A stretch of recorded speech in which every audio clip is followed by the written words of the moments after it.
সবুজ ক্ষেতে ভরা এই গ্রামটির নাম হলো নন্দনপুর। গ্রামটি সবুজ শ্যামলে ভরা থাকলেও মাঝখানে একটি কবরস্থান অবস্থিত ছিল। কবরস্থানে হঠাৎ করে একটি জলপরি ডাইনির আবির্ভাব ঘটে। দেখেই বোঝা যাচ্ছিল যে জলপরি ডাইনিটি প্রচন্ড রাগান্বিত ছিল। চোখ দুইটি রাগে লাল হয়ে গিয়েছিল। হঠাৎ করে ডাইনিটি বেরিয়ে পড়লো গ্রামের দিকে। ডাইনিটি আজকে গ্রামে গিয়ে কি যে করবে।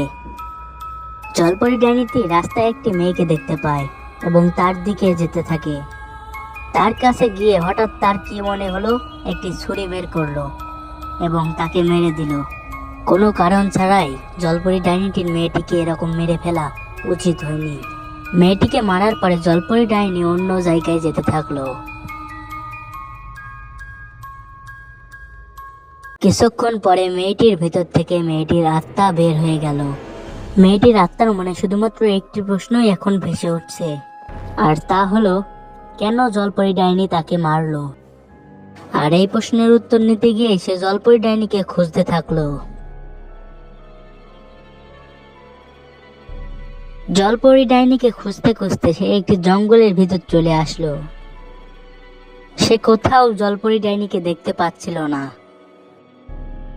জলপরি ডাইনিকে খুঁজতে খুঁজতে সে এমন জায়গায় চলে আসলো যেখানে তার মতো আরো অনেকের লাশ পড়ে আছে। সেটা দেখে সে অনেক অবাক হলো এবং সেখানেই কিছুক্ষণ দাঁড়িয়ে থেকে কি যেন একটা ভাবতে থাকলো।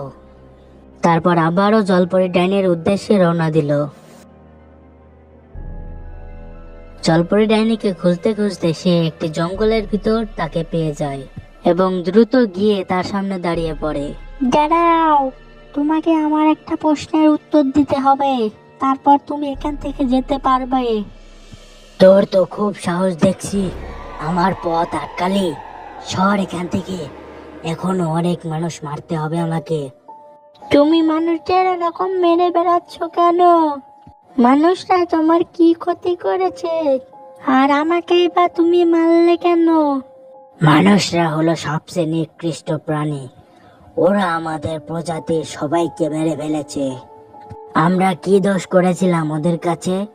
আমরা তো ওদের কোনো ক্ষতি করতে চাইনি, কিন্তু কেন ওরা আমাদেরকে মেরে ফেললো? শুধু আমাকে নয়, আমাদের পরিবারের সবাইকে মানুষরা মেরে ফেলেছে।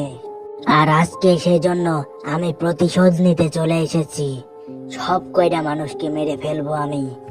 মানুষরা তোমাদের পরিবারকে মেরে মোটেও ঠিক কাজ করেনি, কিন্তু তার জন্য তুমি আমাদেরকে মারছো কেন?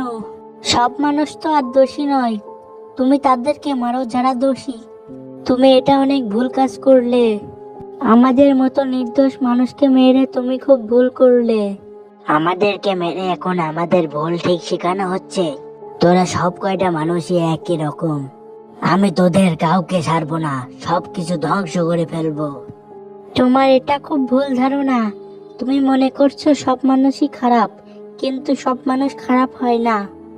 আর তুমি একটা মানুষকেও মারতে পারবে না। আমি তোমাকে বাধা দেব। তুমি তোমার জায়গায় চলে যাও।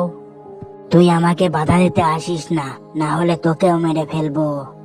দুজনের মধ্যে এরকম কথা কাটাকাটি হতে হতে একসময় যুদ্ধ বেঁধে গেল। তারা এক জঙ্গলের ভিতর যুদ্ধ করার সিদ্ধান্ত নিল। হা হা হা, তুই কি দিয়ে লড়বি? তোর কাছে তো কোনো অস্ত্রই নেই। এই দেখ, আমার এই বড় চাকুর সামনে তুই থাকতে পারবি না। আমার কাছে যে অস্ত্র আছে সে অস্ত্র দিয়ে তোমাকে নিমেষেই মেরে ফেলতে পারবো। এই যে, এই দেখো আমার অস্ত্র। এটাকে চিনতে পারছো? এটা হলো AK-47। তোমাকে এখনই গুলি করে মেরে দেবো। ডাইনিটি সামনের দিকে এগিয়ে গেলে মেয়েটি পিছনের দিকে গিয়ে ডাইনির দিকে গুলি ছুড়লো। কিন্তু ডাইনিটি হঠাৎ করে অদৃশ্য হয়ে গেল এবং হঠাৎ করে আবার সামনে চলে আসলো। সে আবার অদৃশ্য হয়ে মেয়েটির পিছনের দিকে চলে গেল, কিন্তু মেয়েটিও সাথে সাথে পিছনের দিকে ঘুরে সেখান থেকে বেঁচে ফিরল। ডাইনি মেয়েটিকে একটুর জন্য মারতে পারলো না। মেয়েটি আবার ডাইনির থেকে পিছনে সরে গিয়ে আবারও গুলি চালালো, কিন্তু আগের উপায়ে সে আবারও বেঁচে গেল। সে আবারও অদৃশ্য হয়ে গেল। মেয়েটি এবার একটি বুদ্ধি করলো। বুদ্ধিটা এরকম যে ডাইনি আসার সাথে সাথে সে ডাইনিকে মেরে ফেলবে। তার বুদ্ধি অনুসারে সে ডাইনিকে দেখা মাত্রই গুলি চালালো, কিন্তু ডাইনি এবার আর অদৃশ্য হতে পারলো না। মেয়েটি বুদ্ধি করে ডাইনিকে মেরে দিল।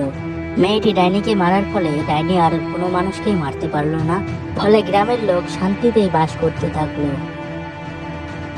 এবং গল্পটি এখানেই শেষ হয়ে গেল।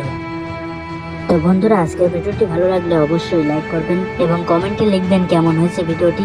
আর হ্যাঁ, সাবস্ক্রাইব করতে কখনো ভুলবেন না।